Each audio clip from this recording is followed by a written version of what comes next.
Good morning. It looks very formal, so I'll say a few words to make a beginning. Otherwise, it should be informal, and we'll keep on chatting about the things that we can do together. First of all, I want to mention this is an exciting moment for us because this is a month of victory. This December each year. প্রধান উপদেষ্টার সঙ্গে ইউরোপীয় ইউনিয়নের 27 রাষ্ট্রদূতের বৈঠক চলছে। দুদক ও বিচার বিভাগ শেখ হাসিনার দাসে পরিণত হয়েছিল, বললেন আইন উপদেষ্টা। বিএনপির 3 সংগঠনের আগরতলা অভিমুখে লং মার্চ ঘোষণা।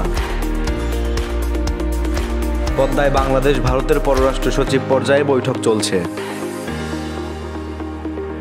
গত 15 বছরের রাজনৈতিক পরিচয়ে 90,000 পুলিশ নিয়োগ, জানালেন ডিএমপি কমিশনার। জয় বাংলা জাতীয় স্লোগানের রায় স্থগিত চেয়ে আবেদনের উপর শুনানি মঙ্গলবার। আগামীকাল শুরু হচ্ছে অর্থনৈতিক শুমারি, চাওয়া হবে বিদেশিদের তথ্য। দুর্নীতির চিত্র ভয়াবহ, সাঁড়াশি অভিযান ছাড়া উপায় নেই, বললেন ডক্টর ইফতেখারুজ্জামান। সুলতানার স্বপ্ন নিয়ে সিরিজ পুরস্কার চালুর পরামর্শ প্রধান উপদেষ্টার। আজ বাংলাদেশে আসছে চ্যাম্পিয়ন ট্রফি, ছবি তোলার সুযোগ পাবে সমর্থকরা।